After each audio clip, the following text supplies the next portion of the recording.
पहले तो देर आए दुरुस्त आए। मैं मीडिया का शुक्रिया अदा करता हूं कि थोड़ी देर से ही सही, लेकिन आज आपने इस संजीदा और इस नाजुक मरहले पर बात करना मुनासिब समझा।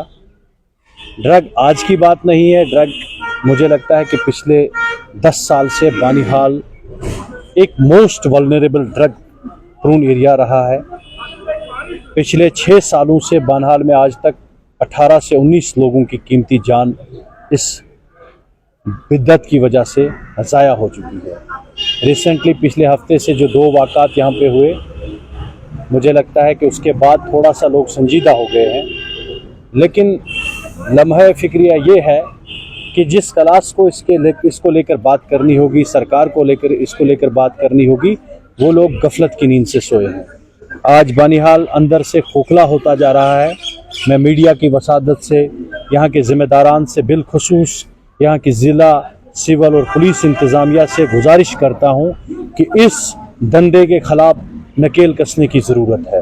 हमने कई मरतबा इस पर बात की और फिज़िकली हमने ग्राउंड पे इस सिचुएशन को डील किया और लड़ा और इसमें कामयाब हो गए। एक तो मेरी ये दरख्वास्त आपसे रहेगी कि हम सबको सियासत की ऐनक उतार के, अगर हमें कौम को आगे ले जाना है, कौम को बचाना है, जब कौम जिंदा रहेगी तो हम सियासत करेंगे। हम सबको इस पर सामने आना चाहिए और सबको कोई हिकमत अमली तय करके, एक प्लान मरतब करके इस बिद्दत को, मैं इसको बीमारी से ज़्यादा ये मानता हूँ कि एक चैलेंज, जैसे मिलिटेंसी एक चैलेंज था और नार्को टेरर भी एक बहुत बड़ा चैलेंज उभर के सामने आ रहा है। अगर आप ग्लोबली बात करोगे या लोकली बात करोगे, मिलिटेंसी के साथ साथ नार्को टेरर एक बहुत बड़ी हमारे लिए चेतावनी खड़ा करके सामने इस वक्त आया है।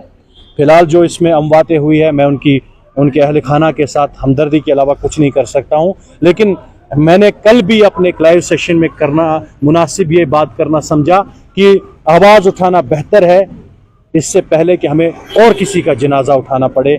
आज मैं बानिहाल के उन जिम्मेदारों से, चाहे वो सियासी है, समाजी है या ताजर बरादरी से है, खुदा रहा आप अपने गिरबा में हम सबको झांकना चाहिए। अगर आज किसी पड़ोसी का घर जल रहा है तो कल को हमारा घर भी इसका शिकार हो सकता है। हम सबको एक प्लेटफार्म पर इस बिद्दत के खिलाफ लड़ना चाहिए। हम हाथ पे हाथ धरे ये कहेंगे कि पुलिस या एडमिनिस्ट्रेशन कुछ करेगी, उनके करने की बात नहीं है। जब तक ना हम इसको खुद घर से अपनी इस बिद्दत को, इस लानत को, इस गंदगी को अपने सहन से साफ करके पूरे समाज को साफ करने का बेड़ा उठाएं, तब तक हम कामयाब नहीं हो सकते हैं। मैंने यहाँ के जिम्मेदारों से बात की, कल भी जितने भी लोग, खासकर मैं आज भी एक इफेक्टेड फैमिली से अभी मिल के आ रहा हूं, मैं इनके घर की सिचुएशन देखी और वहां पर इंसान को रोना आता है कि किस कदर एक मासूम बच्चों को जो है इसमें इन्वॉल्व किया जा रहा है। मुझे लगता है कि पुलिस और सिविल एडमिनिस्ट्रेशन को एक दिन का सेमिनार बुला के जो स्टेक होल्डर्स हैं, जो इस पे बात रखना चाहते हैं, उनके साथ बात करनी चाहिए। और हम पुलिस को भी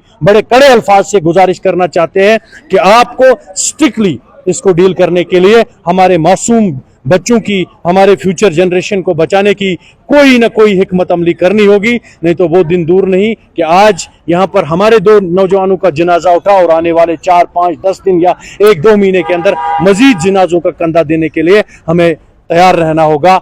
आखिर पर आपकी वसादत से, खासकर डिस्ट्रिक्ट एडमिनिस्ट्रेशन से, DC साहब से, SSP साहब से, यहाँ के SDM साहब से, तहसीलदार और SHO साहब से मैं गुजारिश करता हूं कि जितने भी वल्नरेबल एरियाज है, जो हमने आप तक पहले भी बात पहुंचाई है और जहां तक आपको रीच आउट करने की जरूरत है, आप बगैर किसी दबाव के आप इस नेक काम में हमारी मदद कीजिए। हम आपके साथ खड़ा है, यहाँ के जिम्मेदार सब आपके साथ खड़ा है। आखिरी पैगाम मेरा उन नौजवानों से है, उन खिले हुए, उन मासूम चेहरों से है जो इस लानत, इस बीमारी में मुलविस हो चुके हैं। हमें उनसे कोई गिला नहीं है। आप ये उनको हकारत की निगाह से मत देखिए। उनकी फैमिली को वो अपने इज्जत बचाने के चक्कर में अपनी इस बीमारी को डॉक्टर के सामने और समाज के सामने लाने में शर्माते हैं, कतराते हैं। उनसे मेरी गुजारिश है, खासकर पहले उन बच्चों से, कि ये बीमारी है, चाहे आपको किसी ने दानिस्ता या नादानिस्ता तौर पे इस पे इन्वॉल्व किया है, इसको इलाज की जरूरत है और इलाज करने के लिए हम सोशली और एडमिनिस्ट्रेटिवली आपके साथ खड़े हैं, उन पेरेंट्स के साथ खड़े हैं। अगर आपको पैसा भी लगता है, हम सब लोग आपकी मदद करेंगे। ऐसे बच्चों की निशानदेही की जाए और वो एडमिनिस्ट्रेशन को लिस्ट दी जाए जिनको रिहैब करने की जरूरत है, जिनको बाजाबात करी सेंटरों में भेजने की जरूरत है, जिनको घर में काउंसलिंग करने की जरूरत है। और मैं यहाँ से सरकार को मांग करता हूँ कि अगर पिछले 5 साल से यहाँ 20 के करीब लोग मर गए। हम डिमांड करते हैं कि बानिहार में रिहेबिलिटेशन सेंटर खोलना चाहिए ताकि हम बच्चों की जानों को बचा दें। और उसके साथ साथ में जो ये बिद्दत है, जो एरियाज यहाँ पर है, मैं यहाँ पर जब से मैंने कल से लाइव सेशन दिया, मैं मीडिया की वसादत से यहाँ के जिम्मेदारों को कहना चाहता हूं कि मुझे मुख्तलिफ गांवों से फोन आ गए कि जनाब रात को जनाब 6 बजे के बाद हमारी माँ बहनों का बाहर निकलना मुश्किल हो गया है। बहुत से एरिया, चाहे उसमें चाचाल है, चाहे उसमें कसकूट है, चाहे उसमें डारपुरा है, चाहे उसमें रेलवे स्टेशन है, चाहे इसमें बनकूट है, चाहे इसमें ये डुलीगाम नाले के कुछ एरियाज है, चाहे इसमें ये जो शफा पानी आप देख रहे हो, यहाँ ये जो मोची मोहल्ला के पास टैंकी देख रहे हो, इन जगहों पे हमें विजिलेंट रहने की ज़रूरत है। अगर आप चाहते हो कि हमारे बच्चों को इस बीमारी से बचाए, अगर आप चाहते हो कि हम मजीद जनाजों को कंधा देने के लिए तैयार न रहें, तो आप सबको एक और नेक होकर इस अप्रोच से चलना चाहिए कि हम जड़ से इस बिद्दत को यहाँ से ख़त्म करें ताकि आप एक मस्बत और एक पॉजिटिव और एक सेहतमंद और तंदुरुस्त समाज को नशोनुमा करने में अपना योगदान दे सकें।